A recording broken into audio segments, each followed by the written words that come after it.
kemudian dari Kairo ke Paris. Bahkan di Kairo, tatkala saya nyantol di situ karena tidak bisa langsung pergi ke Aljazair, tetapi kemudian mengadakan pertemuan yang amat penting dengan Presiden Nasser, Presiden Ayub Khan, Perdana Menteri Zhou Enlai. Di Kairo itu saya tidak berhenti ingat. Wah, ini bulan Maulud. Ini bulan Maulud.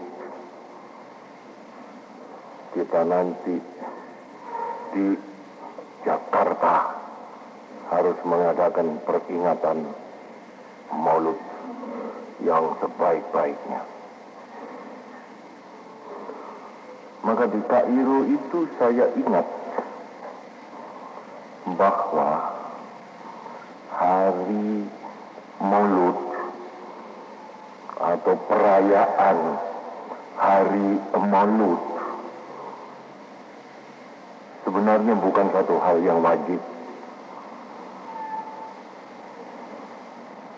Kita ini hanya mempunyai 2 hari besar Islam,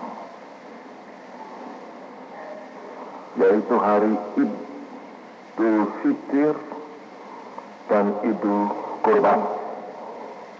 Cuma 2 ini hari besar kita.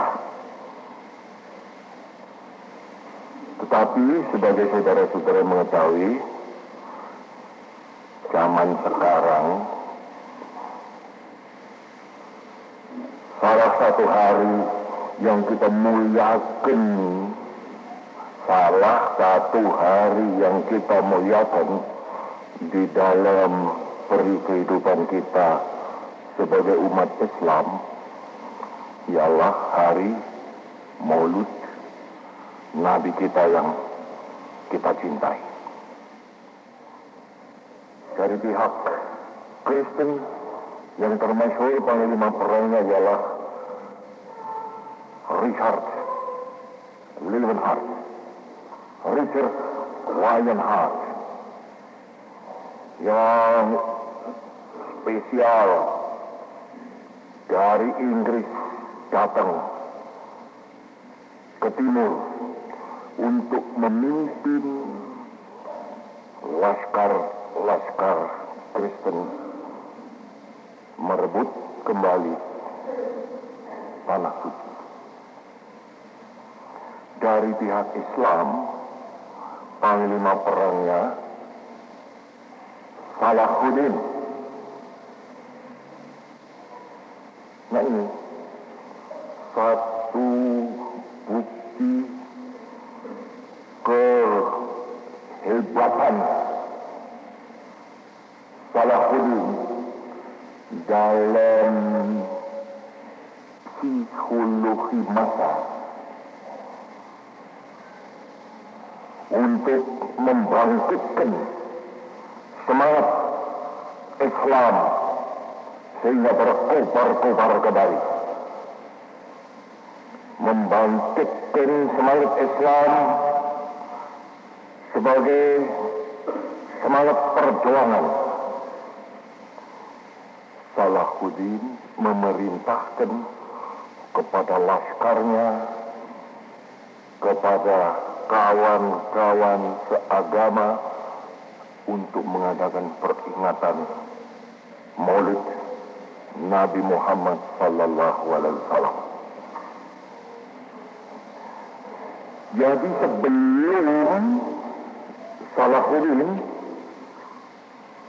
perayaan Maulud Nabi sebagai yang kita kenal sekarang ini tidak ada. Hanya sesudah diperintah dibiasakan oleh Salahuddin, maka tiap-tiap tahun di seluruh umat Islam diadakan peringatan Maulid Nabi.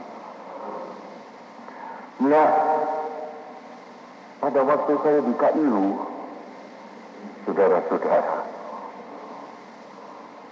sebelum sibuk-sibuknya saya mengadakan pembicaraan dengan Presiden Nasser, dengan Perdana Menteri Zhou Enlai, dengan nantinya Presiden Ayub Khan dari Pakistan, sedang sibuk-sibuknya itu, saya tidak lupa. Ini bulan Maulud, ini bulan Maulud, ini bulan Maulud. Kita harus mengadakan perayaan Maulid Nabi nanti sebaik-baiknya. Dan saya ingat yang mula-mula memerintahkan mengadakan Maulid Nabi, perayaannya ialah Salahuddin. Kebetulan, saudara-saudara, Mesir atau Republik Persatuan Arab mempunyai satu industri film. Kalau sini entah Persari, entah Persini, mempunyai perindustrian film yang membuat film cerita Salahuddin itu. Hampir-hampir seperti film Metro Goldwyn Mayer Ben Hur, atau hampir-hampir film Metro Goldwyn Mayer The Story of Ruth. Saya segera memerintahkan kepada kedutaan besar kita di Kairo untuk mempertunjukkan film Salahuddin itu di hadapan rombongan yang saya bawa dari Jakarta. Dan di salah satu ruangan daripada Hotel Hilton, pada satu malam dipertunjukkan film Salahuddin ini. Yang di film itu kita melihat perjuangan yang hebat daripada umat Islam di bawah pimpinan Salahuddin. Perjuangan umat Islam yang mengambil suri tauladan daripada perjuangan Nabi kita Muhammad sallallahu alaihi wasallam. Memang saudara-saudara,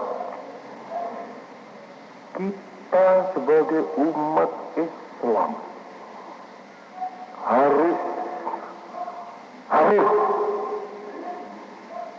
menganggap Muhammad itu sebagai pemimpin kita yang terbesar.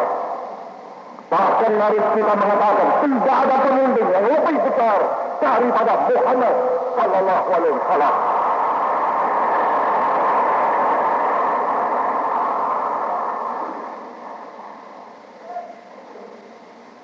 Bukan, saudara-saudara,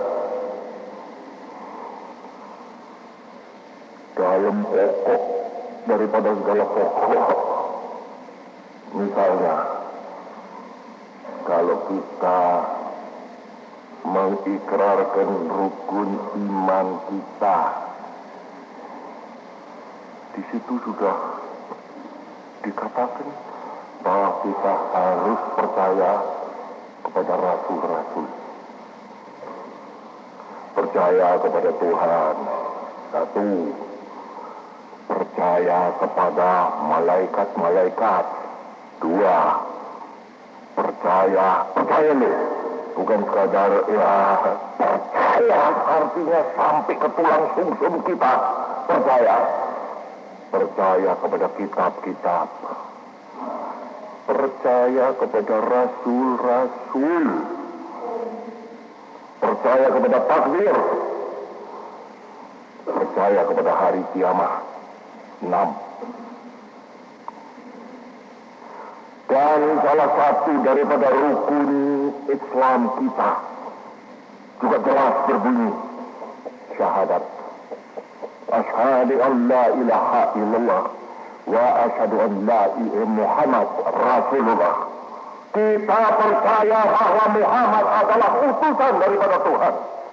Rasul, bukan manusia biasa. Dulu di sini pernah saya uraikan, seluruh sejarah manusia itu penuh dengan orang-orang besar. Bahkan tidak ada satu bangsa yang besar yang tidak mempunyai orang besar. Seluruh sejarah manusia, coba saudara petan sejarah manusia itu. 2000-an tahun sebelum Isa sampai sekarang, di perjalanan sejarah umat manusia itu, kita selalu menjumpai orang-orang besar. Di Kairo kita melihat patung daripada Ramses kedua di muka gedung stasiun Kairo. Patung monolit. Monolit itu terbuat daripada satu batu, tidak sambung-sambung. Padahal patungnya tingginya barangkali ini, saudara-saudara. Satu batu. Ramses orang besar. Kalau engkau masuk museum, saudara-saudara, di Mesir, di Kairo, saudara melihat mumi itu, yaitu bangkai jenazah yang sudah dikeringkan, antara lain daripada Tutankhamun, orang besar. Bahwa Tutankhamun orang besar, saya pernah, saudara-saudara, mengalami. Saya pada waktu itu masuk museum di Kairo, diantar oleh kawan kita, waktu itu menteri dia, Anwar Sadat. Barangkali Kiai tahu Anwar Sadat.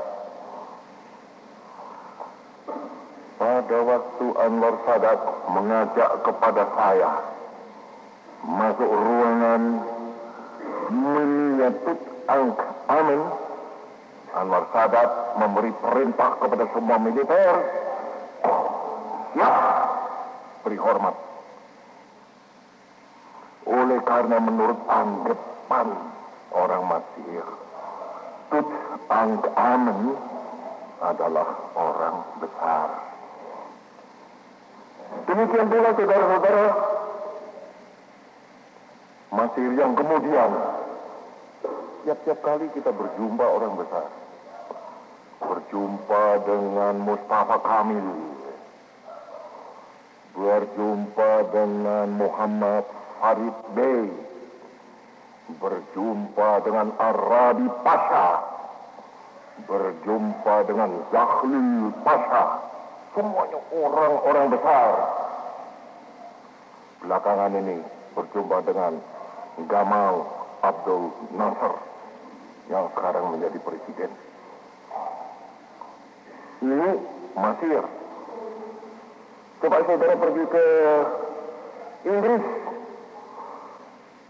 saudara akan membaca sejarahnya Gladstone, akan membaca sejarahnya Disraeli, akan membaca sejarahnya Queen Victoria,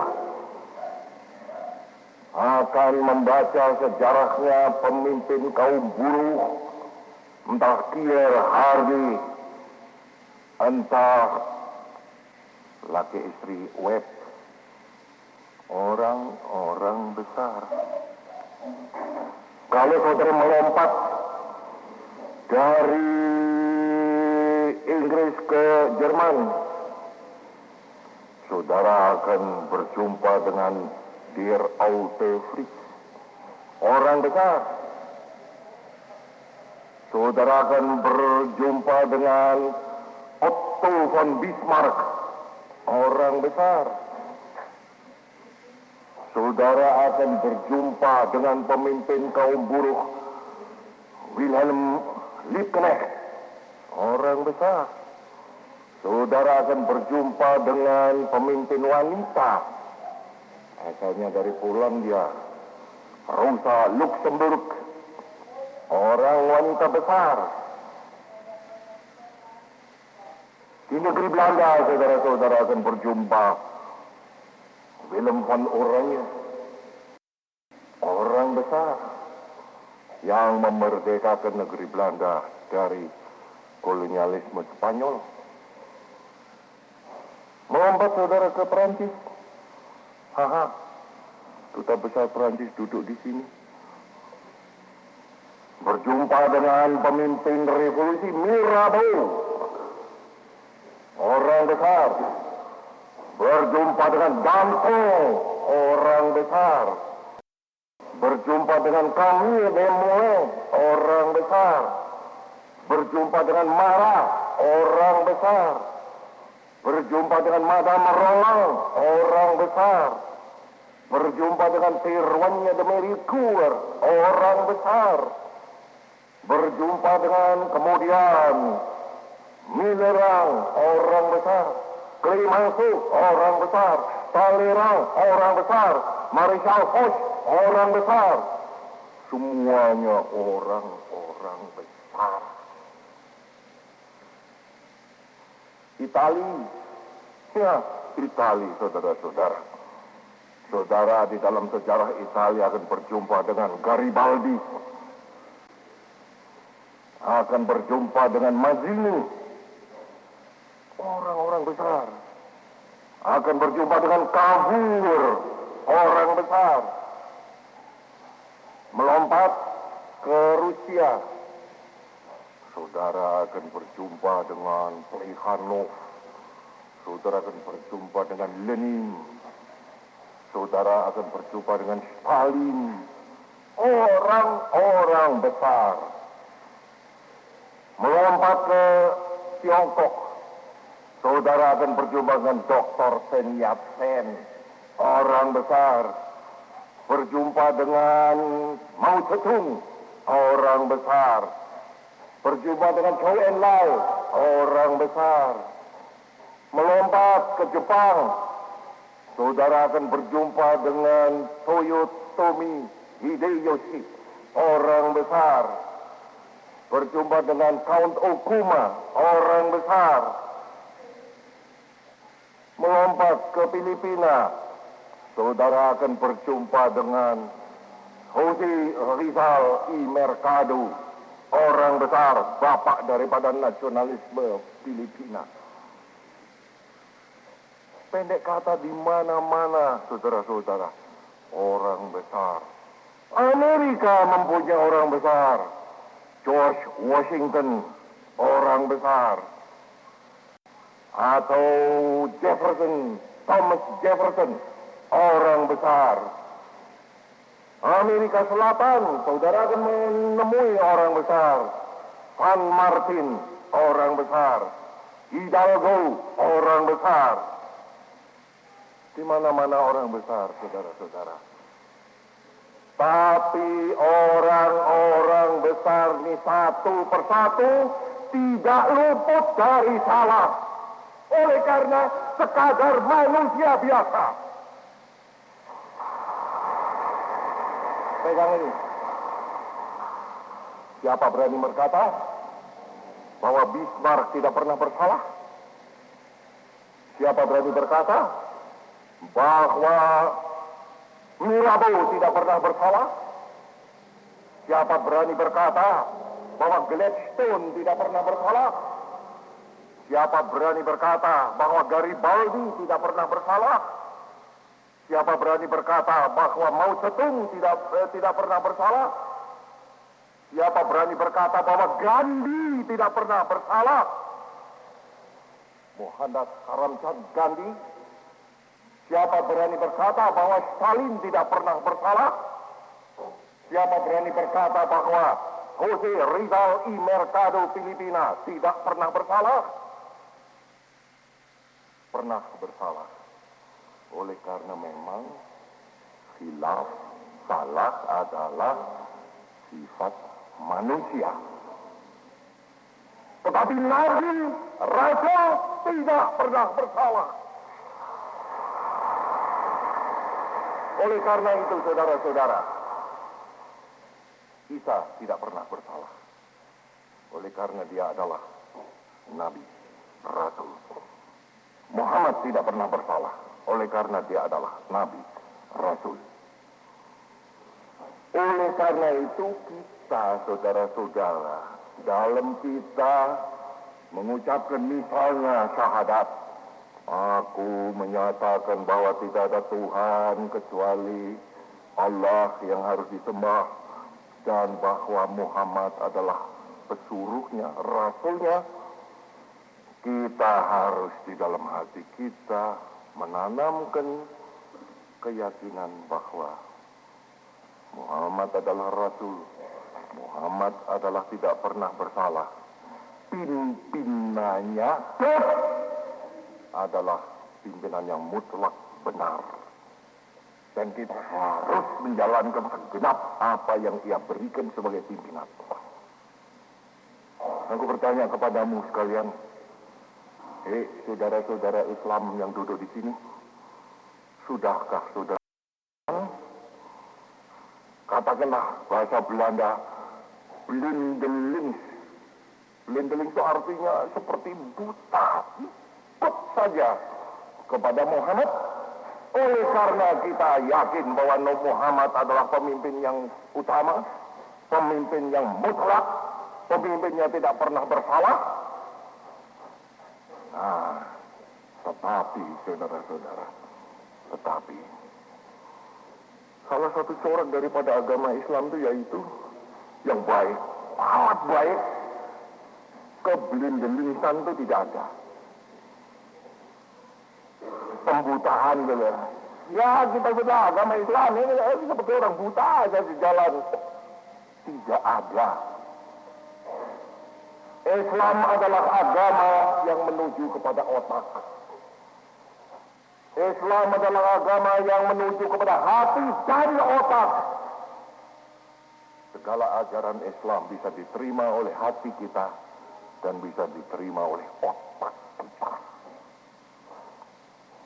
Islam bukan ilmu klinik. Klinik, nah itu blindeling, saudara-saudara. Blindeling artinya blind itu buta. Klinik yaitu membabi buta, mengikuti saja. Kalau Pak Kiai, Pak Dukun sudah berkata, engkau nanti akan mendapat harta 10 juta, percaya. Atau engkau nanti akan berjumpa dengan pemuda dari Kalimantan dan engkau akan menjadi istrinya, percaya. Ini keblindelisan, percaya buta. Agama Islam tidak ada yang demikian, saudara-saudara. Islam memberi pimpinan. Sebab apa agama itu? Agama adalah pimpinan. Islam memberi pimpinan yang masuk hati dan masuk otak. Tidak ada keblindelisan. Bahkan rukun iman, bahwa ada Tuhan yang harus kita percayai, masuk akal kita. Kita tidak percaya bahwa ada Tuhan itu secara blindeling. Tidak. Tidak, saudara-saudara. Dengan hati dan dengan otak kita bisa menelaah, menakar hal ini. Percaya bahwa ada malaikat-malaikat. Itu pun jangan keblindelisan. Jangan ya sudah dikatakan rukun iman harus percaya kepada malaikat. Sudahlah, percaya kepada malaikat, kepada adanya malaikat. salah jikalau saudara-saudara demikian. Sebab, nah ini tadi dikatakan oleh Pak Mul ya, Tuhan lihat tanganku, manusia, nah, link,